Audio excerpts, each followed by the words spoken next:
మతిస్థిమితం కోల్పోయి తెనాలిలో రోడ్డు పక్కన పడి ఉన్న వృద్ధుడికి ఆసరా లభించింది. సుమారు 50 ఏళ్లకు పైబడిన వృద్ధుడు కొన్నేళ్లుగా ఒంటిపై నూలుపోగు లేకుండా కొత్తపేట ప్రాంతంలో సంచరిస్తూ ఉండగా మున్సిపల్ అధికారులు అతన్ని గుంటూరుకు చెందిన స్వచ్ఛంద సంస్థకు అప్పగించారు. తెనాలి పట్టణంలోని కొత్తపేట పరిసర ప్రాంతాల్లో మతి స్థిమితం లేకుండా నగ్నంగా రోడ్డు పక్కన పడి ఉన్న వృద్ధుడిని అధికారులు స్వచ్ఛంద సేవా సంస్థ ఆశ్రమానికి తరలించారు. వృద్ధుడి దీనస్థితిపై గురువారం వార్తాపత్రికల్లో కథనాన్ని చూసిన అధికారులు వెంటనే స్పందించారు. గుంటూరుకు చెందిన కార్మెల్ అనే స్వచ్ఛంద సేవా సంస్థకు సమాచారం ఇవ్వడంతో గురువారం సాయంత్రం సంస్థ ప్రతినిధి జాక్ తన బృందంతో కలిసి తెనాలి వచ్చి వృద్ధుడి పరిస్థితిని పరిశీలించారు. కొత్తపేటలోని తెనాలి రామకృష్ణ కవి కళాక్షేత్రం ఎదురు రోడ్లో ఓ ఇంటి ముందు నగ్నంగా పడి ఉన్న వృద్ధుడికి మున్సిపల్ అధికారులు తెచ్చిన వస్త్రాలు కప్పించారు.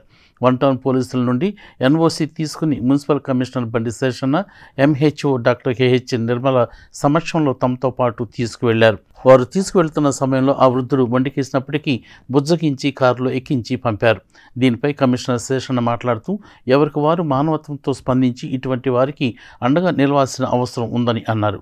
వృద్ధుడిని గుంటూరులో ఆశ్రమంలో ఉంచి అతనికి తగిన సౌకర్యాలు కల్పిస్తామని కార్మెల్ సంస్థ ప్రతినిధి జాక్ తెలిపారు. మన పట్టణంలో చాలా కాలం నుంచి ఒక మధ్య వయస్కుడు 50 years ప్లస్ ఉంటాయి. ఆ వ్యక్తి కొత్తపేట ఏరియాలో చాలా కాలం నుంచి బట్టలు లేకుండా తిరుగుతూ కొంత అక్కడక్కడ కూర్చొని ఫుడ్ ఉన్నా లేకపోయినా రకరకాలుగా ఉంటూ ఇబ్బందికరంగా ఉంది అని చెప్పేసి చాలామంది కంప్లైంట్ ఇవ్వడాలు, మానవతా దృక్పథంతో కొంతమంది ఆయనకు టైంకి భోజనం అందించడాలు, చలికాలంలో కానీ వర్షాకాలంలో కానీ ఆయనకు ఏదైనా సహాయం అందించడాలు ఇలాంటివన్నీ జరుగుతున్నాయి. పోలీసు వాళ్ళు, రెవెన్యూ, మున్సిపాలిటీ, హెల్త్ డిపార్ట్మెంట్ వీళ్ళందరం కలిసి ప్రయత్నాలు అయినాయి కానీ సక్సెస్ అవ్వలేదు. ఈరోజు ఒక వార్తాపత్రికల్లో జనారణ్యంలో ఆదిమానవుడు అని ఒక క్లిప్పింగ్ రావడం, ఇదంతా కూడా వైరల్ కావడం ఇవన్నీ కూడా అయినాయి.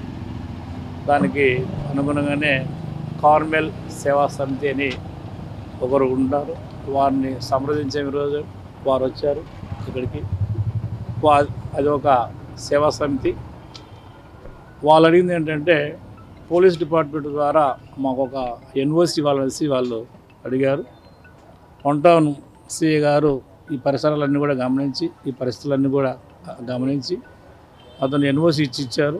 ఆ ఎన్ఓసి ప్రకారంగా ఈరోజు కార్మెల్ సేవా సంస్థ వారు ఇక్కడికి రావడం, ఇక్కడ ఉన్నటువంటి ఈ యొక్క వ్యక్తిని తీసుకెళ్ళిపోయి వాళ్ళ యొక్క సేవా సంస్థలో ఉంచుకొని వారికి అవసరమైన సపర్యలన్నీ కూడా రోజు చేస్తారు. అదే విషయం చెప్తున్నారు వాళ్ళు. సో ఈరోజు వాళ్ళు అక్కడికి వెళ్ళిపోయినా మేము కూడా రేపు మా యొక్క ఎంహెచ్ఓ గారు, నేను ఇద్దరిలో ఒకరు వెళ్ళి అక్కడ ఏ విధంగా ఉంది ఏంటి అనేది ఆ విషయాలు కూడా గమనిస్తాం. ప్రత్యేకంగా ఈ యొక్క కార్మిక సంస్థ నుంచి వచ్చినటువంటి జాక్ గారికి ప్రత్యేకంగా కృతజ్ఞతలు.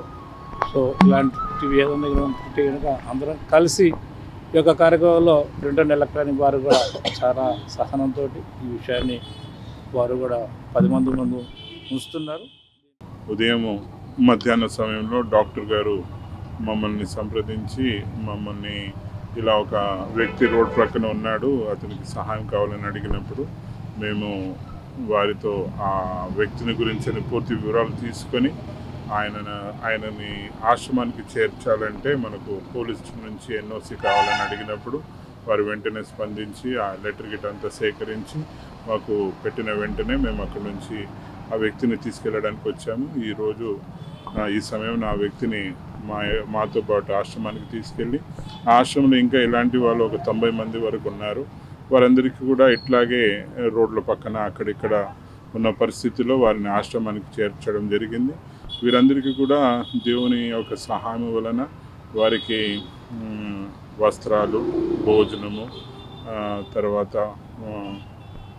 మందులు, తర్వాత వారికి కావాల్సిన అన్ని అవసరతలు అక్కడ మేము ఏర్పాటు చేస్తూ ఉంటాము. ఈ సమయాన్న ఇటువంటి అవకాశాన్ని మాకు కలుగజేసిన డాక్టర్ గారికి, మరియు మున్సిపల్ కమిషనర్ గారికి, మరియు పొన్నూరు పట్టణ వాసులు, తెనాలి పట్టణ వాసులకు అందరికీ కూడా కృతజ్ఞతలు తెలియపరుస్తూ